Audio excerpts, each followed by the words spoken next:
Bonjour, monsieur Mabia. Oui, bonjour, monsieur Koulibaly.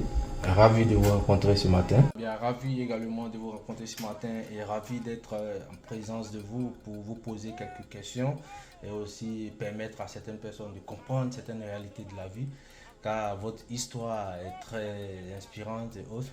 Et j'aimerais savoir, monsieur Mabia, être dans la vie, être un orphelin, qu'il soit seulement de père ou bien être un orphelin de père et de mère. Quels sentiments vous aviez, comment vous avez surmonté les épreuves de la vie, comment vous avez vu la vie en général.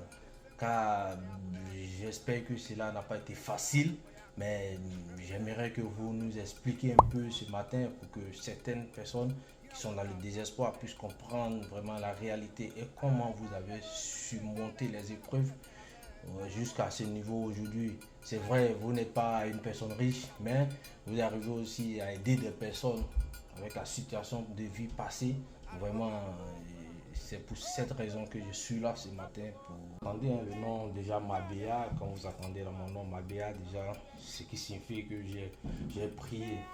Vous voyez, d'abord, ce n'était pas facile, voilà, car dans la vie, c'est pas facile de perdre les parents, qu'ils soient un seul parent ou bien les deux parents, ça n'a pas été du tout facile.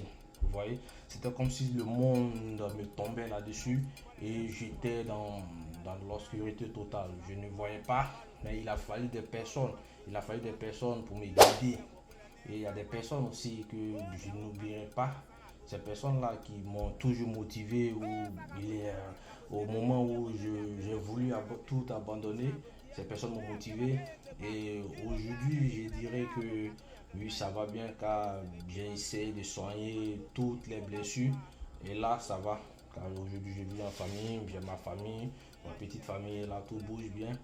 Pour commencer, je dirais d'abord, en tant qu'un orphelin, la seule chose que tu dois te dire d'abord dans la vie, c'est quoi? C'est de croire en Dieu. Voilà.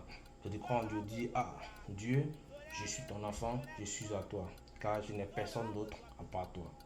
Et là, après Dieu, la deuxième personne qui vient, c'est toi. C'est toi. Car il n'y aura personne d'autre pour te motiver. Tu es la seule personne qui doit te motiver. Vous voyez, chez nous en Afrique, nous avons cette habitude-là. Je ne dirais pas toutes les familles, mais je t'assure à 80%, quand tes parents décèdent, automatiquement tous ceux qui sont proches commencent à s'éloigner de toi. Il n'y aura personne, il y a beaucoup qui vont commencer à prendre les distances et à ne plus être responsable de ta vie. Un quoi qu'il en soit, même si tes parents étaient 10 000 fois bien envers ces personnes vont reculer. C'est pas une culture qui est dans toutes les familles, mais la majorité. Donc, en tant qu'orphelin, je sais très bien qu'est-ce que j'ai traversé. Donc, aujourd'hui, la vie me dit, la vie me dit quelque chose, mais pas tellement de grandes choses. Quoi, je ne serai jamais égoïste. Je ne serai jamais égoïste. J'ai toujours cette capacité, cette qualité de partager parce que j'ai déjà tout vu. Je vois que ce que nous faisons ici aujourd'hui est juste éphémère. Tu vois, ce que nous faisons est juste éphémère. Tu vois, quelqu'un peut se coucher aujourd'hui et demain ne plus se relever. Car la vie, nous n'avons pas ce monopole-là. Nous n'avons pas le contrôle réel, le contrôle absolu sur nos vies. Donc cela fait qu'aujourd'hui, on peut se vanter de tout, qu'on a de l'argent, on a tout. Mais moi, aujourd'hui, avec ce que j'ai traversé pendant des années, quand je suis resté très jeune, mes parents m'ont quitté. Vous voyez. Donc aujourd'hui, moi, selon moi, la définition de la richesse, selon moi, c'est qu'est-ce que tu fais pour les autres. Parce qu'aujourd'hui, je ne dirais pas que je vais vivre, je vivrai pour les autres, non. Mais je vais aussi apporter un soutien à ceux qui en ont besoin. Parce qu'aujourd'hui, il y a d'autres qui sont rapides à oublier les vies. Mais moi, je te dirais, je n'oublierai pas, je ne vais pas facilement oublier ma vie. C'est pas pour dire que je vais toujours penser à ce qui s'est déjà passé dans ma vie, le décès des parents et autres, non. Mais je vais aussi aider ceux qui sont dans le besoin si j'ai les moyens. Bien sûr, il faudrait que je précise. Si j'ai les moyens, je vais faire. Car être orphelin n'est pas du tout facile. Donc je dirais à tous ceux qui sont là, ne jamais se moquer, ne jamais critiquer un orphelin. Il faut l'approcher, il faut essayer de le comprendre. Tu vas vraiment comprendre ce qu'est la vie en train d'enseigner cette personne. Car c'est pas du tout facile de perdre les parents biologiques.